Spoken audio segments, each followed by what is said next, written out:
Just when I thought I couldn't find my way out, yeah, I searched the God in me to find my way out. I know it can seem way out, but the Creator flows to and through me from way out. I'm talking way out, yeah, yeah, yeah. See, if you believe in the God in you, it's a better place. Creating the force and the power to live a better. Just know that love and joy and peace is one in all of the same space. That you were chosen just like God. Can't mind the edge. Can't mind. I'll give us your energy. That's right. I'll give myself. Only you can make the change. I'll give my share your energy. I'll give myself. Shine so bright from darkness to light. Hey, hey, hey, hey. From darkness to light. Yeah. And you'll find your way out. Yeah, yeah. Oh, it won't seem way out. Yeah, yeah, yeah. The power of God will flow through you from way out. I wasn't even gonna cover this. I wasn't gonna cover this because I never liked Kevin Hart as a comedian. I never thought he was funny. But I think it's really interesting how like this whole roast session has really opened the eyes of people to just how like much of a sellout Mr. Hart actually is, bro. I think he might be along the lines even closer to the Hodge twins, and because just the fact that like he some of the things he just feel like is like okay, that he agreed to, first of all, everything that they did on that roast session, I'm sure they had a practice for. I don't think that they just say, oh, just show up to the roast session and just say whatever the hell you want to say.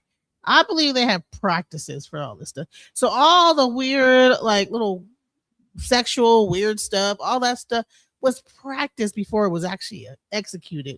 So it makes it even more cringier to know that these things probably went through a practice first, including some of the things that even happened to Cheryl Underwood. I thought that was really, really distasteful.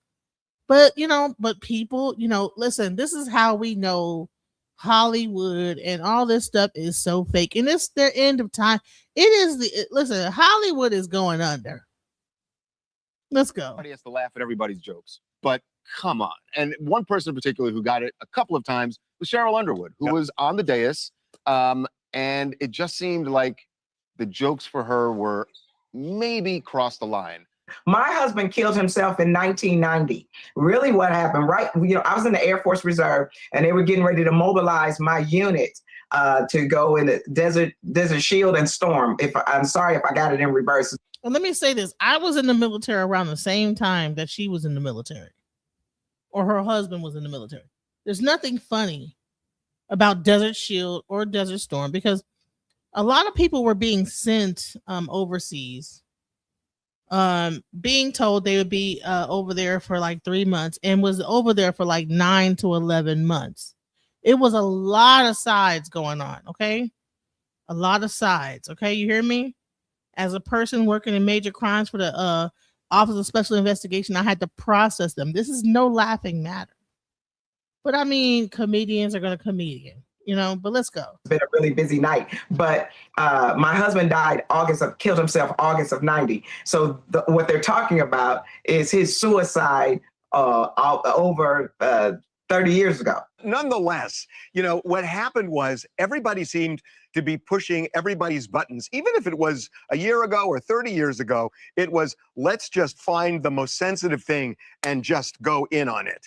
Well, I think it's the new way of roasting. When I first came to Los Angeles, I was hanging out in the Friars Club with those old-fashioned Borscht Belt roasters, those Jackie Masons and, those guys. And that's why I said to Kevin at the end, we only roast who we love. There was a team of us and rehearsing things that we could say and what the parameters were. But like I said, they rehearse for those in the back. So this is not the first time that you heard of the jokes. So she heard the joke before it even went down. Everybody rehearses their whole thing. Comedy is not like off the cuff. Comedy is a routine. Most comedians, if you see them more than one time a night, if you see them twice a week, you'll see them doing the same routine over and over again. It's called a comedy routine. Why do I know? I used to be a comedian. I would do the same routine. And what happens over time, it just seems so natural. You think that it's actually a real, like a person is really going off the cuff, but really they are doing a routine, right? So they practice this stuff. So let's go. But the best part was being with my colleagues. The best part was hanging out and Tiffany Haddish and Lizzo and my fraternity brother J-Dub, one of the Plastic Cup boys, and all of us that know each other. That's why I said freedom of speech is alive and well, and it's alive in Netflix. So the weird thing to me was Tom Brady, because when he was roasted, he got upset, yet he showed up and he roasted Kevin Hart, although he left, so nobody could go after him. I like the fact that he came to give Kevin a little elbow, but also give him his flowers. Usher, give an elbow, give him his flowers. Cat Williams, for them to settle their beef. So I think what he did really. Do you really think they really settled their beef, or do you think that that I don't know? It seemed like Cat Williams was like kind of a little bit under duress. Like he really just probably didn't even want. He just I don't know. I don't know whether somebody had a shotgun behind Cat Williams' back, but it just didn't seem like he was all the way. I don't know. I don't know if that was a real, you know what I'm saying, like real like thing there. Let's go. Helped everything. But The Rock being there, you can see all of us have genuine love and friendship. I'm glad you brought up The Rock, because you said something about when you first came to LA and that the Friars Club, the rules, there were no rules, because this particular joke shocked a lot of people coming from The Rock, at least. He put the D in front of the R word. But everybody laughed. And everyone laughed. So has it swung back where now there are certain words that in this context people are fine with? True roast comedy. It is. I'm gonna say this is that there is a culture right now that is super sensitive, very sensitive. Like this new group will kind of like the comedians I'm used to being around. It was no holds barred. I remember I got booed off a stage one time, and Monique, I was opening up for Monique as a comedian, and honey, I got booed, and honey, she went in on me for 30 minutes straight. And that was pretty much the end of my comedy career, because I was like, man, I couldn't. That was it was terrible. I was like, oh my God, because I had never been booed before, and when I did get booed, it seemed like people really hate you when you get booed. I mean, it's terrible. But you know, I think I probably did a couple more shows after that. I even did some open mics a little bit later on in life. But you know, I was like, you know what, comedy is just not for me. It's not for the faint of heart, guys. It's not. You have to be able to take some scrutiny. Let's go. It's not for a mainstream domain. But you're talking about Netflix. And I know people don't agree and to say, well, why would you use these words? But what I thought was good about what The Rock did, everybody was questioning his blackness. And he really made the connection. It's a way for us to talk about the issues with humor and come to some common ground. So the thing about comedy is that it's really about like kind of taking something that's really not funny and making it funny. Now, if you can actually make something that isn't funny and make people laugh about that, then you are a great comedian. That is the whole aspect of comedy. It's dark. It's not necessarily like Disneyland. So you're going to have things where people will say some dark things, and I'm into dark humor. I just think that like this new generation is just not used to. I mean, they're super sensitive. You know, there are some things that you know probably should not be touched. You know, there's probably like families that are very sensitive.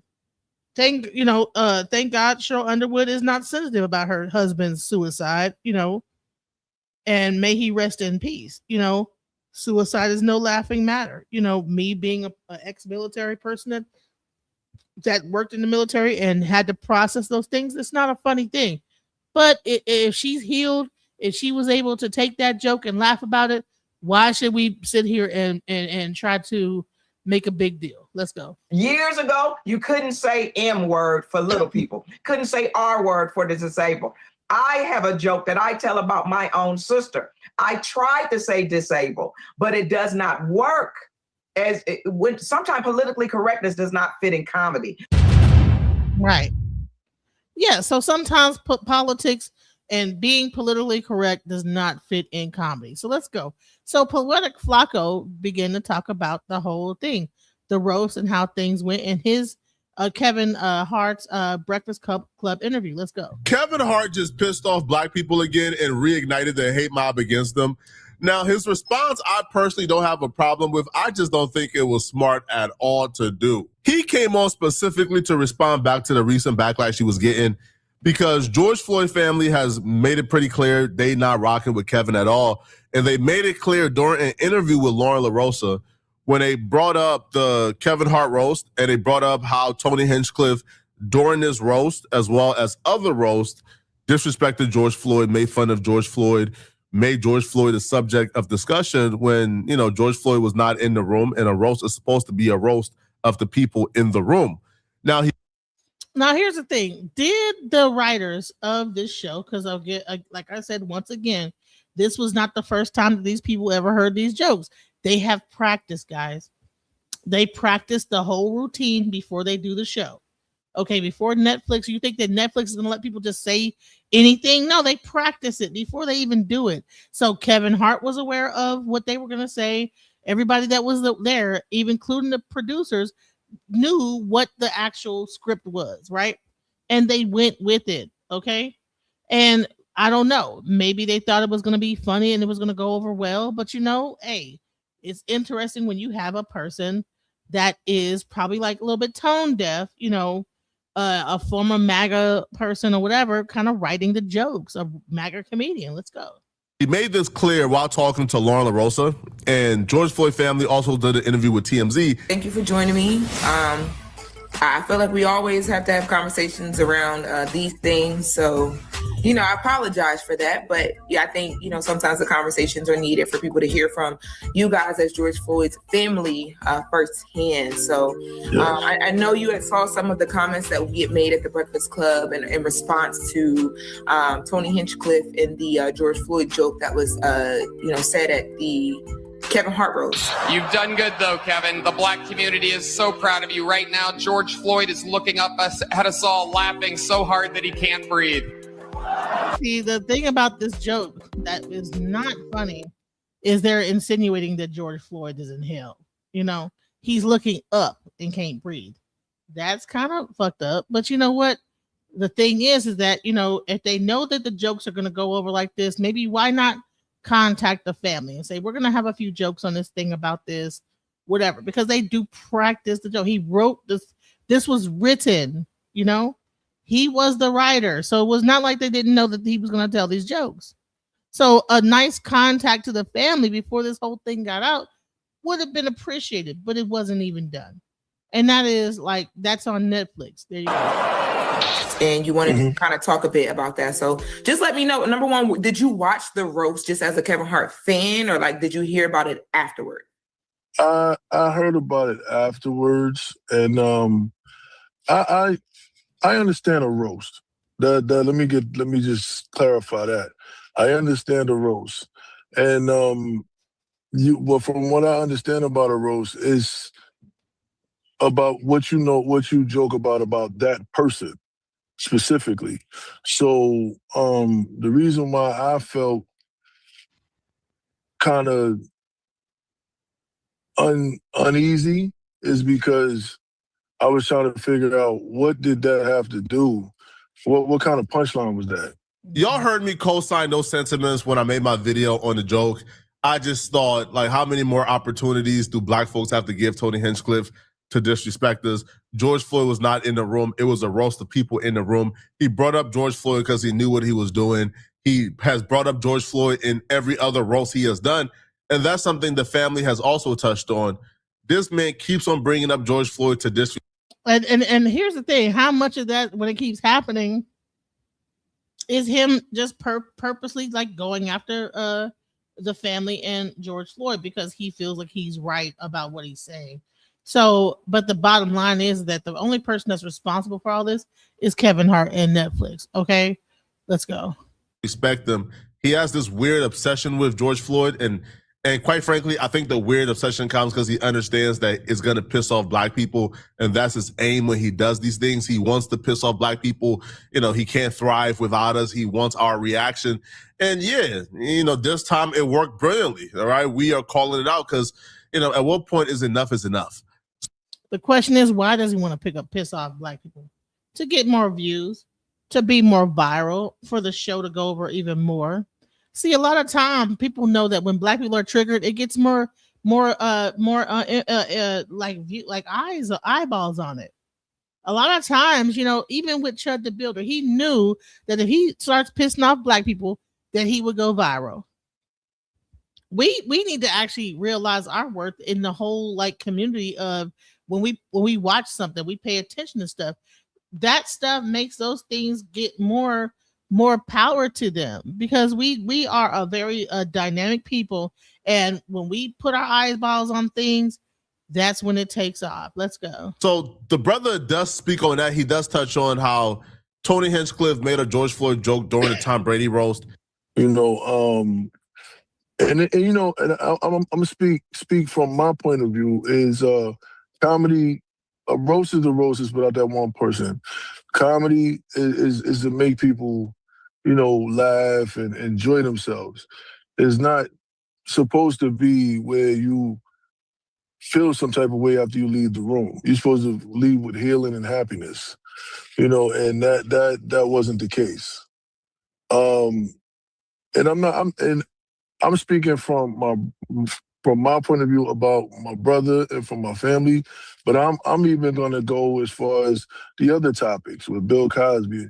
Those are other people's issues, and you don't know what kind of trauma and tragedy that family was going through. So stick to just who you supposed to be roasting. That's just my feeling on it. And, you know, in us covering this, I started to kind of like research, because when I first saw the statement, there was a line about the rep who spoke out for Gianna and the George Floyd organization that said something about you guys, as the family, mentioning his obsession with your brother, with George Floyd. So it made me, you know, in the room, Just Hilarious asked, like, well, was this the first time that he mentioned something? And I went back and I realized that he had gotten some pushback back in 2024 when he joked about George Floyd, or made a reference to George Floyd during the Tom Brady roast. Look like the final boss in George Floyd, the video game. Would it be the second time? Do you feel like it's even more of a disrespect, or like, does that kind of compile onto things for you?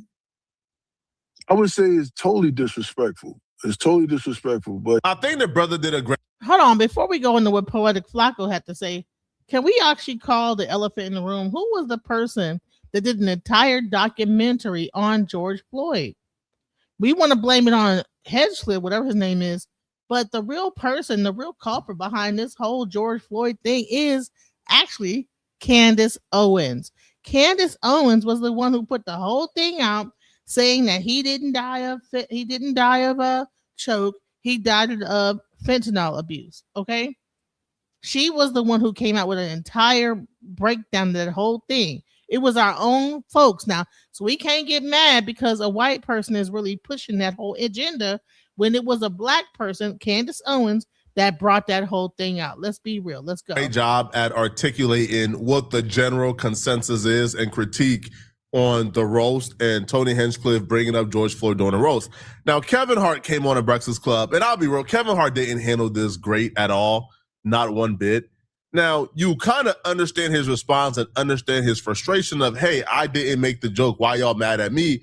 Yeah, the George Floyd joke, it wasn't a tasteful joke to our culture, to our audience, but our audience that's watching the roast, if you're watching the roast, you get why they're doing it. You get why the racial humor is on the table. Like, it's not, I wasn't shocked. Like, that's what they do. You wasn't shocked because it was practice. People practice before they do the show. You heard the jokes already before they even got aired. Stop it. Ooh, go look at the Tom Brady one. Like, that's what they do. It happens every year when they do a roast. It's not new. This isn't a new It's not a new agenda. It's not a new approach to comedy. Do you feel like Tony Hinchcliffe went too far when he made that joke about George Floyd? It's Tony Hinchcliffe. Yeah. Like I don't expect less. I don't expect more. I feel like you're saying going too far is the point. I don't want to put words in your mouth. Yes, I mean that's why you're there. Mm-hmm. And I hate to say, but it's going too far about something that's not even a subject. It was the roast of Kevin Hart, not the roast of George Floyd. And on top of that, everything that was said that night was already practiced beforehand. Stop it. Say this, but I'm going to because we're being honest. People are talking about that joke. Talk about his set. Tony Hinchcliffe arguably had the best set. People did not like this at all. Now, if he honestly feels this way, it's his right to say it. Me personally, I did not think that Tony Hinchcliffe had the best set at all. No, he did not. And here's the thing. Kevin is just proving that he is a ass kisser, like so 100%. And I see why Kevin Hart, Cat Williams, hesitating on even wanting like to make amends with him. You can see it in his whole eyes when he was like, "Well, I'm glad that we get to. Can we like give a hug or whatever it was?" And he was like, "Yeah, I guess." Because it's some bullshit. Really? I think that Chelsea Handler, his op, had a better set than him. I think Lizzo. Now hers was underrated. Now again, I wouldn't go as far as say she was better than Tony Hinchcliffe, but hers was underrated. The black guy who roasted Kevin Hart, I don't know his name. He to me had a better set than Tony Hinchcliffe. But Kevin Hart obviously has no problem with what Tony Hinchcliffe did. We now know, by the way, that like Kevin Hart and the producers actually got a chance to hear all the jokes beforehand. So thank you. Like I said, and I didn't even see, this is my first time watching Poetic Flacco's take on this. And I already knew that there is no thing on no network, anything Netflix that's gonna like just let you do freestyle and they don't know what you're gonna do. Even in the radio, you gotta know if you're DJing on the radio, they want to know what your set list is. So you know damn well you're not gonna tell no jokes on Netflix that they don't know what you're telling. Come on now, let's go. Kevin Hart got a chance to hear the Tony Hinchcliffe George Floyd joke, and he approved it. Right, he had no problem with it being in there. Now, if Kevin Hart would have came and stood on business, cool. But he flip-flopped too much for me during his interview. Started off with, man, Tony Hinchcliffe had the best set is comedy, get over it. To, why y'all blaming me? I don't like it either. I think it's BS. I think it's it. Huh? Right. You're the one who approved. He even said, he called like Steven Jackson, which is like George Floyd homie and really close to George Floyd family right after the set before it even went public. To apologize to Steven Jackson, say, "Hey, bro, man, listen, man, it was a roast." Why the fuck didn't he call him beforehand? He knew what the jokes were gonna be. This is some coon shit. Let me just show you coonism. Got out of hand, bro. I couldn't do nothing. So if you didn't feel this was a problem, then why did you call Steven Jackson immediately afterwards, right? And the most annoying part of it all is Kevin Hart acting like he had no power whatsoever, that he was powerless and he couldn't have done anything to ramify this situation. Would I tell those jokes? No. But do I get why they're being told? Mm-hmm. Yes. Like, I'm not looking at Pete crazy. I'm not looking at Tony crazy. Like, that's what, I know what you're going to do. Mm-hmm. I know your style of comedy. Did you see the interview that I did with Terrence? You know what they're going to do because the whole thing was given before you read through it and you approved it. That's how you know. Not because you just know the kind of comedy this comedian does. It's because you knew what he was going to say before he even said it. George Floyd's brother? No. So he said no shot to you. No, he expected you to kind of be the person that would like stop it right in the moment or just not allow for certain things to happen. And he also said he wanted you to come harder. He said if they're going to joke, why you ain't come harder with your own jokes? All right. Racist jokes, I guess. This is actually a good thing to give a rebuttal to. See, then they talked about my dead mom and my dead dad. Said that they were running a train on my mom. It was hilarious, right? It was that was crazy. Yeah, that was Regina killed that. Right? Yes, oh wait, that's right. You probably should say killed that. The jokes about Kevin was on a slave ship in a bottle with like the ship in the bottle. Like, I'm going to appreciate humor. I don't get affected by the attempt of humor. I get it, right? In this case, but see, you're a comedian. These are real people with a real deceased person. That's their family member. They are not comedians, and they don't think it's funny, sir. So rather than you trying to explain it away, you should just apologize and say, you know what, it did get a little bit out of hand. I did see what they said, and I did approve it, and maybe I was wrong. But rather than him do that, he's going to try to make it about comedy and that this is what comedy is. Ace, like, do more. It's my production. We're live. The more is what? Like, what is it that you expect me? You want me to take a live production and stand up and fight Tony or have a reaction? Like, Tony told a joke. It wasn't a tasteful joke to us. We didn't like it. Okay. Hey, man, that joke. We move on. No, what you do is you remove the joke before it even hits the air because you had access to the actual script. That's what you do. Let's go. I don't understand why we stand on a hill and it becomes like this big thing of like, oh man, they do this and they're attacking the culture. It doesn't have to be that. It literally is either you're a fan of this level of content or you're not. And if you're not a fan, then you don't watch it. So Kevin Hart. Well, no one knows what they're going to see until they see it. If you're not a fan of this type of stuff, don't watch it. Well, hell, no one knows that this person's going to go completely apeshit on a family that lost their loved one, saying that he's looking up from hell and can't breathe. No one knows that this is going to happen, sir. They just see the roast of Kevin Hart. They don't see that this is going to happen, sir. So why would you say if you don't like this type of content, don't watch it? Well, honey, it's already been watched, sir. Was not helpless, right? Even if Kevin Hart is saying, we're going to do stand up and stop it. Okay, cool, right? That's too much, right? You had a mic. You had your time to come on afterwards. You had the last words on the show. You couldn't use your voice as a comedian to counter the hate. You couldn't go at Tony Hinchcliffe on the mic. If these people are getting every opportunity to verbally abuse us and be nasty towards us and put hate towards our way, then why can't one of us take that mic and go at him? Because Kevin don't even have the right writers to do that with. He is PG-13 Disney, whatever. You know what I'm saying? He don't have the right writers to even be able to go at him with. You don't, because half these comedians do not write their own jokes. Let's be real. So whoever his writers are just so like just blue, or not even blue. I would say whatever the like word is for vanilla, that they don't even have the right words to even come back with a whatever, because they're trying to protect his image. And go at Tony Hinchcliffe and go at Shane Gillis and speak up for us.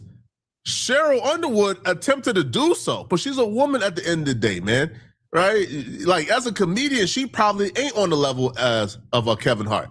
So if we look at you as one of us, why you ain't hit that mic and go to war for us? It don't gotta be hostile or no. You could have just went at him how he went at us. We didn't see you do it at all. That would have been something right there. Now, when Kevin Hart gives this new standard for how we should operate in life, right? If you don't like it, don't watch it and ignore it. Imagine if we had that standard for everything in life. Chud the Builder? Chud is going around calling random black people the N-word and victimizing them in person. If the standard was, why critique something you don't like? Just don't watch it. So black folks should have been quiet, not watch the content, and have Chud and his racist fans and his audience like denigrate black people, attack black people, victimize black people, and get wealthy off of victimizing black people. And black people should have kept quiet, not critique it, and just go about our business because he's not victimizing us because we don't live in Clarksville. Imagine if that standard was applied to everything else. Just imagine, right? Just imagine if people who victimize kids and children now know in their heart, well, I could victimize children on the internet, and people who don't like children don't watch my content anyways, and they can't critique me because that's the new rule. You can't critique things you don't agree with. Like, clearly that's not the standard at all. And Kevin Hart is essentially asking us, hey man, these white folks pay me to put on this roast, bro. Why y'all making it hot, bro? Why y'all coming online and being vocal about how much y'all hate it, bro? Chill. Thank you. He don't want you to say nothing about it because he making money off of it. We putting too much heat in the flame for him. We messing with his money now. Y'all just need to understand that this is, hey, listen, he had the best set ever. Oh, well, if you don't like it, then don't watch it. Well, honey, it's already been watched. Come on now. Man, chill. That's what he's asking us to do. Now, some people might think that he's spitting. I think he's full of ish. I think Kevin Hart could have delivered this message a little better. My last note for all attached to this is very simple, okay? Whatever the headlines or whatever the dialogue is, my rebuttal is simplicity. Remove me from it. I didn't say it. If you are upset that the night went on, that's a different conversation. It's nothing I can do. It's a production. It's a live production. I'm not compromising the live production for a reaction of what? What do you want me to do? I'm going to drag him off? You want me to fight afterwards? You want me to turn it into like what? That's not what I agreed to do. That's not the job at hand. The job at hand was to produce a successful roast, which I did. That you got to see every joke for, and you got to hear everything that they were saying, and you're such a sellout that you don't even give a fuck. Who it hurts. As long as you get that bread. Let's be real. I also got the rebuttal. I also got to say at the end. What are we dealing with here? I'll say it again. Stop talking as if I said it. Mm-hmm. So when you say the family and the family's affected, I didn't disrespect the family. Showed up for the family when it happened. Made sure that the family felt supported. Made sure that all things there were actually cool. Did you make sure they got supported with some bread, or you just said, did you call for support? Did you spend some bread with the family and say, you know what, just because they did this and they mentioned, here is about another, here is $100K just for mentioning George Floyd as a joke on my show. Did you come with money or did you come with words? Because that's what really makes it, because he's talking from a person that's getting money. So he can say, well, oh yeah, I talked to the family. Did you talk to them with money or did you talk to them with words? Behind the scenes, just as an example, you know the one person that I talked to, and I'm not even gonna tell you the conversation, Stephen Jackson. Oh, I know he caught that. That's because that's my nigga. Yeah. Hey, Stack, let me just call you, man, so I can explain to you like the world of the roast, X, Y, and Z. Mm-hmm. We talked. I get it, Kev. We had a great conversation. But that's what I mean when I say, hey, man, let me call. Did the conversation end with you putting some money in his bank account? Putting some money toward the family's bank account? Putting some money, I think George Floyd got kids, into their college fund? Or do they get to watch you allow someone roast their family and you make money off of like the humiliation of their father and don't have no kind of like kickback, nothing, and you get to make the money off of it, off of jokes that you already knew that was going to happen? Now, if he would have said I peeled them back, like, okay, when that whole thing happened, I went and sent the family money. I sent money to his kids for their college fund, just to make up for the fact that whatever is getting generated from this show, that, we're just not exploiting their father for no reason. Then I would respect you, but you just made you talked to folk. I had a conversation with. No, you didn't. No, the only conversation is the money. The one person after. And that's before whatever you're talking about. Mm-hmm. That's immediate. Mm-hmm. Stack, hey, Tony threw one out there. It's this and this, but you do know that that's what this is a roast. But I just want you to know from my side, that man is on his own. Why you ain't lead with that, Kev? Why you ain't lead with that? Because you got to see it before it happened. You read the script. Why didn't you automatically, like before it even came out, before you even did the show, like, hey, they're going to say some things, whatever. And you know what? Here's something to the family just to make sure. Because I can guarantee you that if he would have peeled the family back some money and said, hey, they wouldn't be on no platforms complaining about it now. You should have been leading with that the whole time. I don't need to. People just want to know you care. I don't need to prove to people that I give a No, I don't. Just this time. This one time. No. Yes, this one. No. If you open that door, then that's the door that people expect all the time. Why the f do I need to do that? I think it's because of how much the George Floyd situation affected so many people. I think I get what you're saying and how you stand on your business, and I respect you for that. I'm not standing on my business.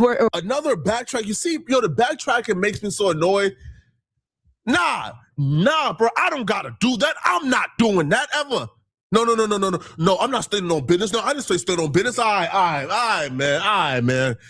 But y'all let me know. People is really upset at Kevin Hart. They're on social media in droves, calling him all type of names, calling him all type of sellouts. Y'all let me know in the comment section. Honey, The Rock had him sitting on his lap like a bitch or whatever. Talking about some sit on my lap and suck my dick, whatever the hell The Rock said, some crazy stuff. But this is this is Hollywood, okay? This is how Hollywood behaves.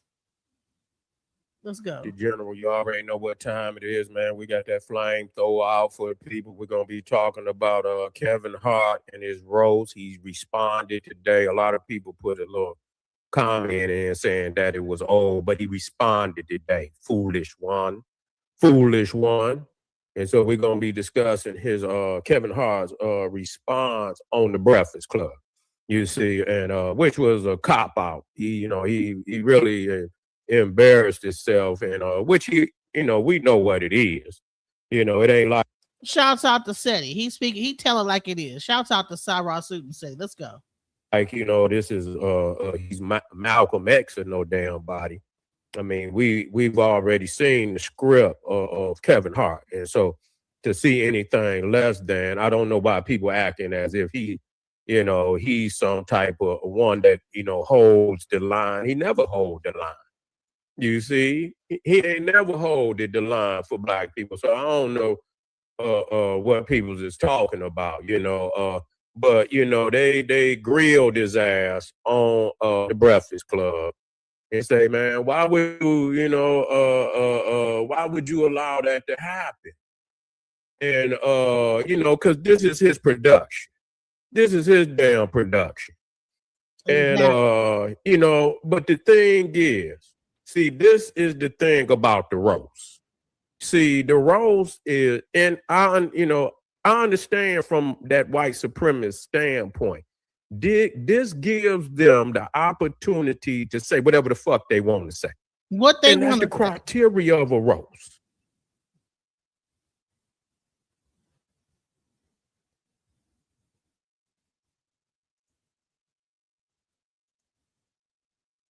Sorry about that, guys. But it didn't pause. It didn't seized up. Hold up, guys.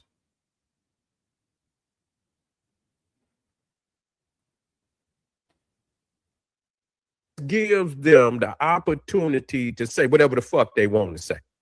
And that's the criteria of a roast. Oh, crap. So it's got paused right there. Oh, crap. Now, see, the thing is, you can't do that. You can't do that.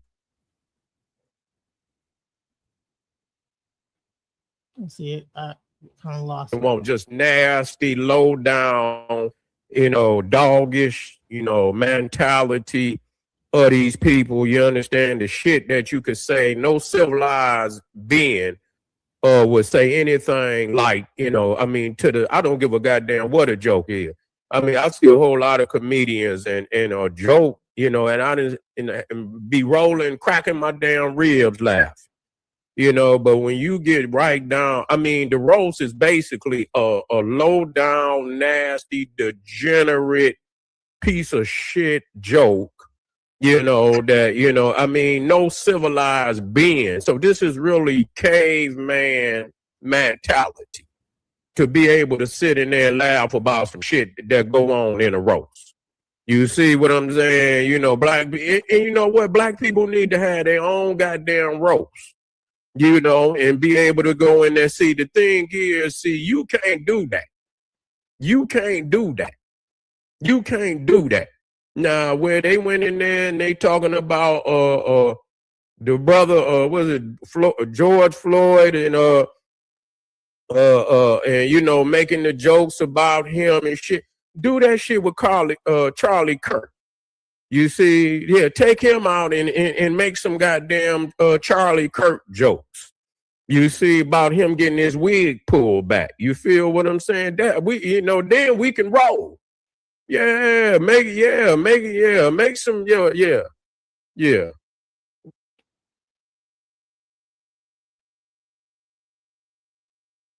Well, you know what? He ain't gonna take it because you know what? That's a fucking humiliation ritual.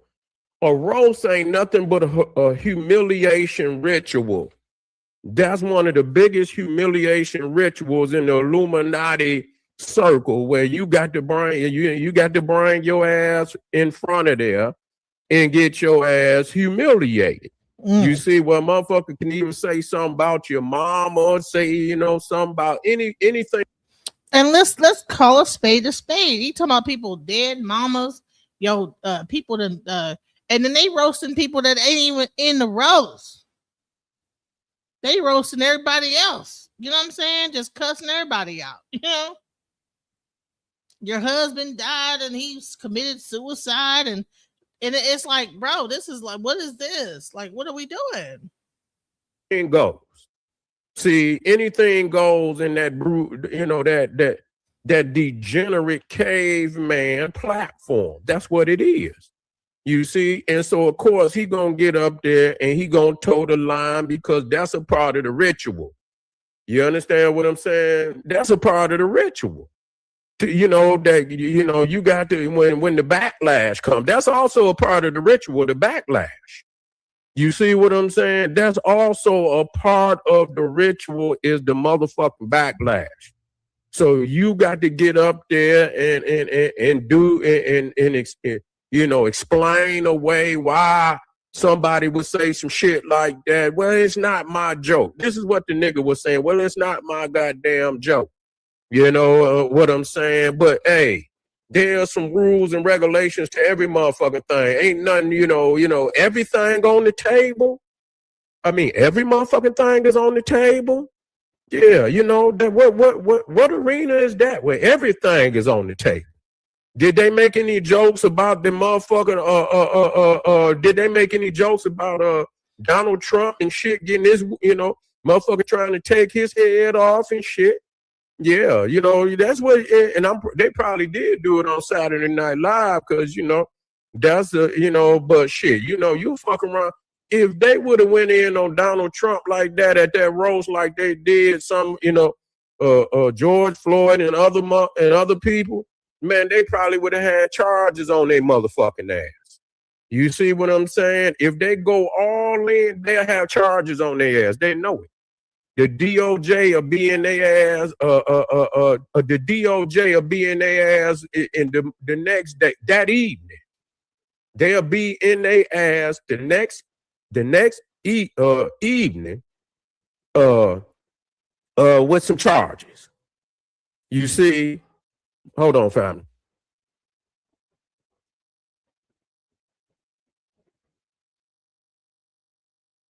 I'm sorry, guys. It's kind of. And so, so you have to understand, man. This is a beast system, and they're gonna operate with the rules and regulations of a beast. You see, and these niggas gonna toe the line. That's all they're gonna do. You're not expecting nothing else from them to do that. But the fact that he would come out and back, you know, and pretend that he don't have no hand in the situation, that's bullshit. You see what I'm saying? If you know that people gonna, I wouldn't even affiliate myself with no shit like that. If you ain't gonna be, man, but see, that just show you, as he said, you got to be built for that type of comedy. So that just lets you know that that's what he into. Yeah. That's what he into. You understand? That's all he's saying. You got to be, so that's what he like. He like for somebody to say somebody mama and daddy. You know what I'm saying? What the hell your mama is the man mama? I heard it. They said something about the man mama and daddy. You know, I heard they said something about the man mama and daddy. And so if that's true, and it was some sadistic shit, you know, it's some sadistic shit that what I heard come out, you know, that they said, man, you don't have no more respect for your mama than to let some Neanderthal say some shit like that. No. Yeah, no. This is ridiculous, man. When motherfuckers don't have, you got to have some a responsibility to your own too, first and foremost. I know a motherfucker go and do his thing, but you got to have some responsibility. That's just like these Jewish peoples. You know, they got a certain line they gonna toe. You see what I'm saying? They got a certain line they're gonna toe. Now you got them old fake Jews that they'll say something even about Yahweh or you know, and so even within that spectrum, the beast mentality gonna usurp any other connection, whether it be religious, political, they're gonna go straight beast mode. They're gonna drop down on all fours, and they're gonna say whatever come to their mind that's gonna make them feel, you know, like the sadistic demon that they is, and that's what they're gonna do. So that's what a roast is. So the day you show up at a roast, I seen, man, some of the, you know, I don't even watch shit like that. So it is a humiliation ritual, and anybody that's on it, and the crazy shit about it, the jokes is actually written by all Neanderthals. It's not the people that's up there, I believe. I don't know if but I seen the writers, and they was all Europeans. All of them. So I think they the ones that even write the jokes. You see what I'm saying? They produced the whole set. You feel what I'm saying? And so you got to, you know, you looking at this shit, and you gonna get up there and you gonna let this Neanderthal who don't got no respect for nothing black whatsoever write a joke as tasteless as this shit is, and you gonna get your ass up there and then say, well, you got to be, you know, black people shouldn't even involve themselves in no damn roast. But when you an actor and a entertainer, this is what come with the motherfucking you know, being connected with that demonic lineage. You understand what I'm saying? That's a goddamn lineage. And most of these motherfuckers, and that's another thing when I'm talking about, when we get to, and this need to be brought up, motherfuckers get to talking about these lineages. Here it is, this motherfucker supposed to be a Black American foundation of that. Who you think that motherfucker lineage to? He don't give a fuck about that. His lineage is to that motherfucking beast that's providing that damn paper. You see what I'm saying? That's his motherfucking lineage. The dollar. And so when they can pull you and operate this nigga like a muppet or damn puppet on a damn string and get him to put his name on some production that that he know these Neanderthals, you gonna put your name on it, and this is the production. You understand? And you let them say whatever the motherfucker, you hold the weight for that. I don't give a fuck. If you put your name on it, that's your goddamn brand. And so that's just a fucking fake cop out, nigga. Because you know what a roast is, and you know that it's a humiliation ritual. But you got to have some level. And yes, comedy, we like comedy. You see what I'm saying? But normally comedy, you know, that I want to hear some truth. That's what make the shit funny. But when you just outright being a nasty, low down motherfucker, which a roast is, not necessarily like you trying to teach a truth. No, you're not doing that. You see, what you doing is trying to go as low as you can. You know what I'm saying? Low as you can. You know, I seen niggas in the goddamn when we used to cap on each other in the motherfucking school. You couldn't, nigga, it's just, what's gonna cause a motherfucker to bust your head open. You see what I'm saying? Nigga, it's some rules to this shit. Right, you can't talk about nobody mama. Especially nobody dead mama or daddy or nothing. There is rules. That's also, you know what? Another roast thing is the gay community. They have a whole roasting thing that is so out cold where there is no whole bar.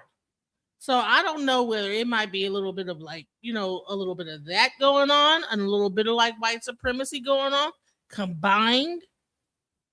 Because the gay roast will make you want to stab a bitch. You know what I'm saying?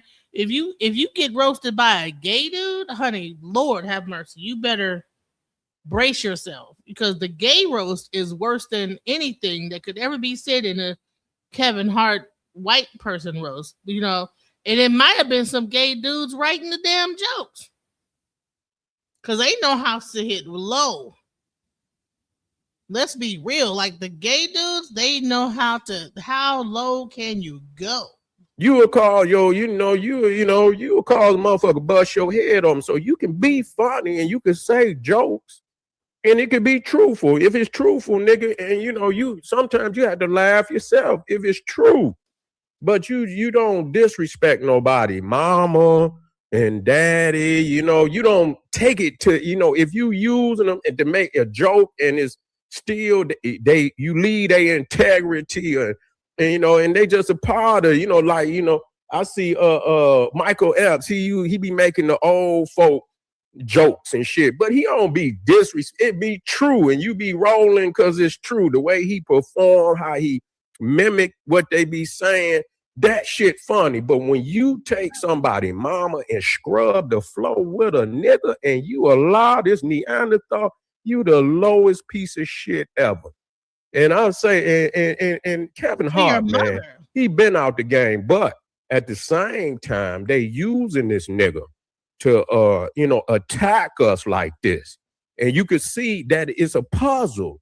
And his piece of the puzzle is no different than Chud the Builder, no different than all these other Neanderthals. It fit all into a puzzle where we are being attacked today. Now, I'll tell you what, let's have a goddamn roast.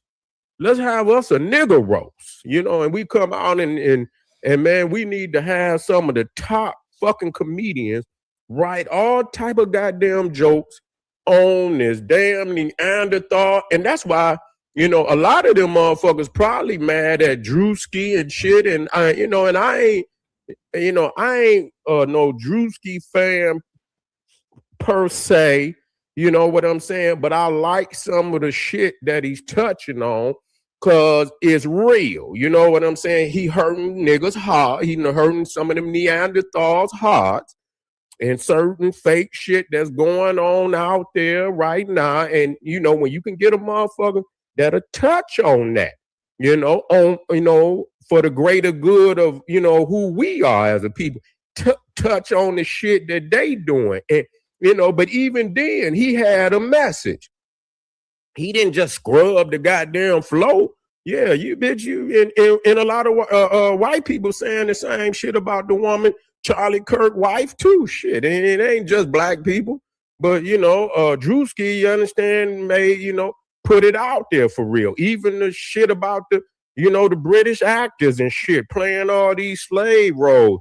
I heard that before, but he put it out there in a skit that really touched motherfuckers' heart, and when you look at it, it's real. But before Drewski did that, it was on Hollywood Shuffle. It was on a thing called Hollywood Shuffle. I forget what his name is. Robert Townsend did a whole thing called Black Celebrity School or something black acting school. He did the first thing. Before Drewski did it, it was called Black Acting School.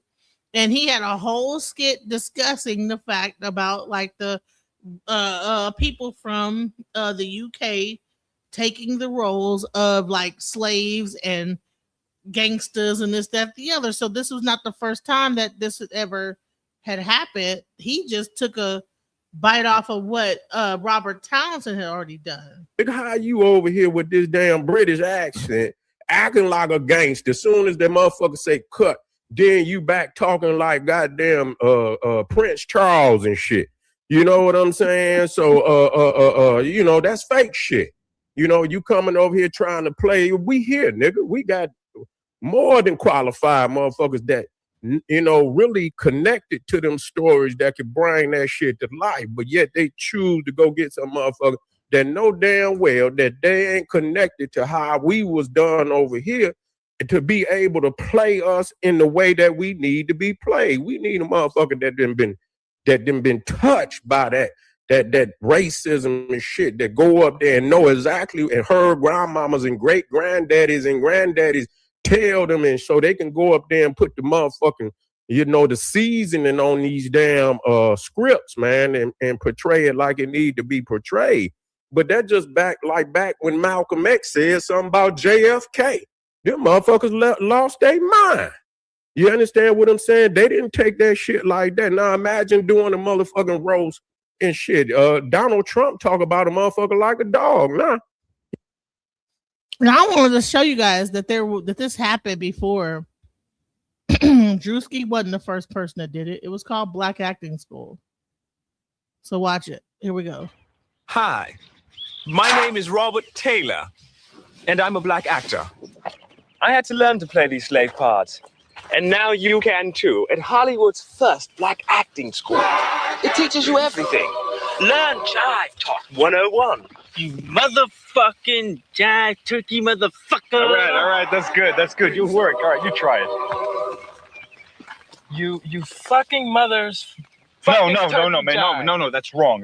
Watch me, man. Just be cool. Jive turkey motherfucker. You know what I'm saying? This was Robert Townsend back in the 80s doing this. Shouts out. Thank you, Celia. Yes. So before there was ever a Drewski, there was Robert Townsend, guys, talking about like the roles and all this different stuff in the slave things. You know what I'm saying? I think here's this one guy. Someone's like to. Ricky graduated from my class 3 years ago. Ricky, can you tell us what you've been doing since you've graduated? Well, Robert, I've played 9 crooks, 4 gang leaders, 2 dope dealers. I played a rapist twice. Whoa. That was fun. But currently, I'm filming a prison movie. I play this tough con that tries to fuck this new inmate. That sounds wonderful. You understand what I'm saying? So before there was a Drewski, it was the Black Acting School. Let's get that right. You know what I'm saying? And that was Robert Townsend in 1987. Shouts out to him. We're not going to pretend like Robert Townsend didn't do this first, okay? I don't know why we leaving Mouse's house. He been good to us. He feed us on Saturday, clothes us on Sunday, and then beat us on Monday. Or was it Tuesday? I don't know. Jasper, I just want to go. I was a house nigga, Jasper. What? Jasper, don't you want freedom? We going to Promised Land. The Promised Land. Promised Land? Cleveland? No, Jasper. Baltimore? No, Jasper, the Promised Land. Oh, the Promised Land. Minnesota? And cut. Hi. You understand what I'm saying? Hi, my name is so-and-so, and I'm from the Black Acting School. You understand what I'm saying? So before Drewski ever did it, it happened with Robert Townsend, Black Acting School. All right. So if y'all never seen it, go watch Hollywood Shuffle. And in Hollywood Shuffle, he talks about all those different aspects of Hollywood. And it really opens your eyes into the Hollywood life back in the 80s. And all this stuff is really like a play on what's really going on right now. Let's go. He don't get nobody no respect. Shit. You know what I'm saying? He done took all type of certain presidents. I take their face off the wall and shit and this, that, and the third. But Kevin Hart is a fucking disgrace, man. You know, Kevin Hart is a fucking disgrace, man. And You know, and a lot of people give Cat Williams more credit than nigga. When you involve yourself in the roast, you was a part of that segment, nigga. You know what I'm saying? You sitting on when you know motherfuckers is gonna go up there and say all type of wicked shit that you know and take people that is dear to us and scrub the flow with them. I mean, because that's really what a roast is. You just scrub the fucking flow with whoever. That's really what it is. And so you gonna be a part of a production where they gonna take, you know, people that is dear to us and scrub. I had no respect for no black person on that fucking platform. None. Period. You was a piece of that puzzle. You feel me? You see what I'm saying? Something, you know, but when you involve, you accept that. Whatever could come out somebody's mouth, you say, I have to accept that. You see, I have to accept that. You know, and that's a cop-out. That's a motherfucking cop-out. Nigga, you done signed on to the agenda. Really, that's what it is. You a part of the B system. And Kevin Hart talking about he gave the George Floyd whatever and shit. And I don't give a fuck, nigga. That shit fake. What the hell, nigga? You gay. So what that get? That's just like a set. Well, I gay. All right, well, nigga, what the fuck do that mean? And in the end, his memory is the greatest, you know, aspect of who he is. You know, the honor, the memory. Remember, you got, you know, when you go to like Memorial Day, and you know, people that didn't die for this country, you know, you don't make no jokes about. They didn't pay the ultimate price, gave their life. You feel what I'm saying? To go fight for a fucking worthless ass country that don't even. So you gonna get up there and scrub the flow with a man or a woman that paid the ultimate price? You see what I'm saying? That didn't pay the ultimate price? That's ridiculous, man. That's the lowest person on the planet. So you know what? I suggest that we should have a black roast. And I tell you what, don't do it. I'm saying this. So we could scrub the flow with some motherfuckers. Just the way they do it, and let us do some. Nigga, it'll be charges on every nigga affiliated with the production. Y'all already know. Everybody from the producer, the director, even the motherfucker up there working the lights. They'll have a motherfucking warrant on his ass just for working the lights. Plugging the motherfucker that plugged the microphones in to have a goddamn charge. You already know. So you don't do it. I know, but that's what I'm saying. That just lets you know that it's a wicked production, that you could do it. But if niggas turned around and had that same goddamn production, scrubbing the flow with every little Caucasian motherfucker and whoever else, Hispanic motherfucker that want to make jokes and shit and have a roast on their ass, nigga, they'll have a warrant on everybody in the fucking production. Period. And you know this to be true. If you got that low, but I don't think black people gonna get that low because they know what it is, you know, to take somebody mama. You see, you understand what I'm saying? To take somebody mama and you already nigga been to pop your ass. If you get low like that on a nigga, for real, who love it, and another nigga that know how he love his mom and dad, and a nigga drag the goddamn ground with your man, please, you looking to have something happen. You feel what I'm saying? But anyway, family, hit the subscribe button. We had a little hiccup, you know, earlier and hopefully people will, you know, when they see the video, they'll keep moving forward. Share it, you know what I'm saying? Share it with your family and friends, or get it in comment, man. Comment. Yes. Comment, subscribe. Make sure that you subscribe to this video and you subscribe to my channel if you are watching. One last thought I wanted to bring up is Godfrey, and he shared his thoughts on the whole situation. Let's watch it. People have been asking me my opinion about the roast, and here it goes. All right, everybody has their opinions. There's so many things going on, how people feel. I hope I balanced this out right. As a comedian myself, as a guy who loves the edge, who loves pushing the envelope on racial, political, just all kinds of things, all right? Listen, A roast is a roast. A roast has been around for a long time. Roasting started in the Friars Club back in the day. I mean, black people, we called it the dozens. When you roast them up, the dozens, you talk about them up. That's what you do. And a roast, the first televised roast was in 1974. Dean Martin roast. Go watch them for some historical context. And roasting was people you knew that I think you knew or had relationships with. And it was like sort of a family thing where you get to go in on my private lives.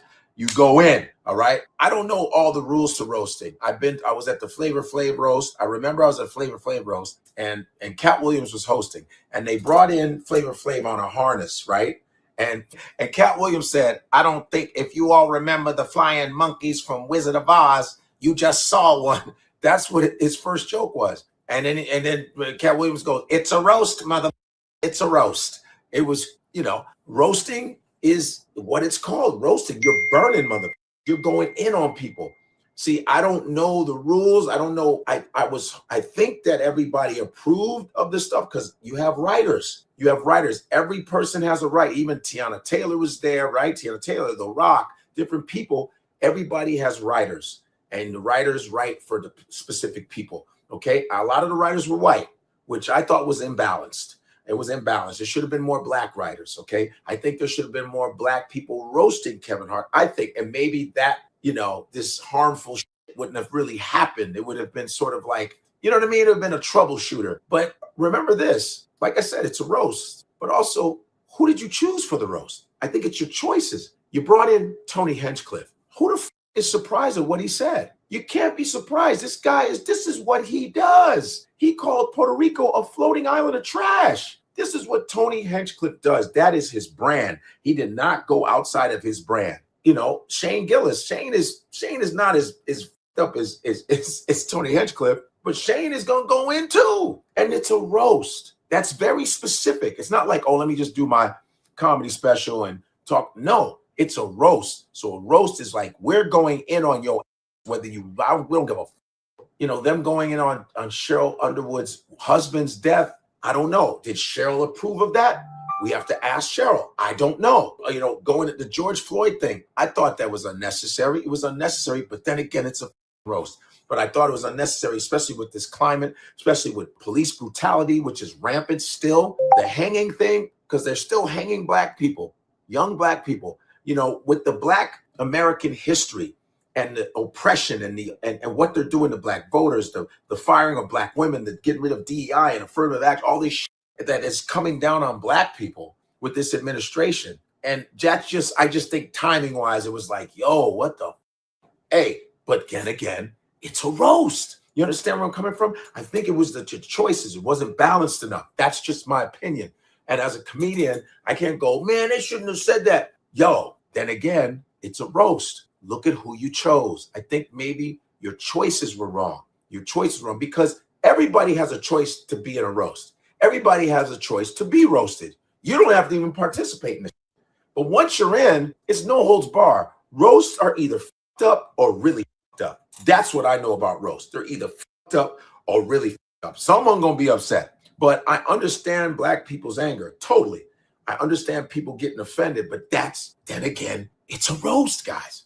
It's a roast. I know Chelsea Handler did great. Cheryl Underwood came back and smacked everybody in the face, which is great, even though they went in on her crazy. It was cringy, but if Cheryl was fine with it, that's everybody we're grown up. We're grown, man. You make your own decisions on what you want to do. So this is just my opinion. I mean, unless you have Tourette's. If you have Tourette's and you yell certain things out, then there's that too sometimes. But here's what I have a little bit of a problem, because Kevin Hart actually showed up to George Floyd's memorial when he died, which was a great thing that Kevin Hart did. But then you're laughing at a joke about him on your roast. So the optics don't look too good. That's all I'm saying. The optics don't look good. It's like, ugh, and George Floyd's family is very upset about that. So if you show up to the memorial and then they do a joke, the optics do not look good.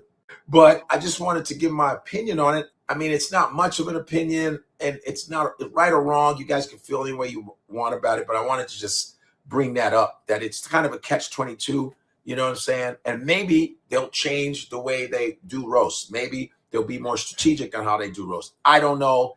It is what it is. And I really believe, too, it was a money grab. It was a money grab. You know, they got all the biggest people that were popular, no matter what demographic they had. It was a money grab. It was all a money grab. And they said, we're going to do whatever we want to get this money. And I think comics that got insulted were like, hey, man, I just want to be on. I just want to get my shit up. Everybody has their reasons for being there. All right. And a lot of people had their reasons for not being there. So that's my opinion. You guys let me know.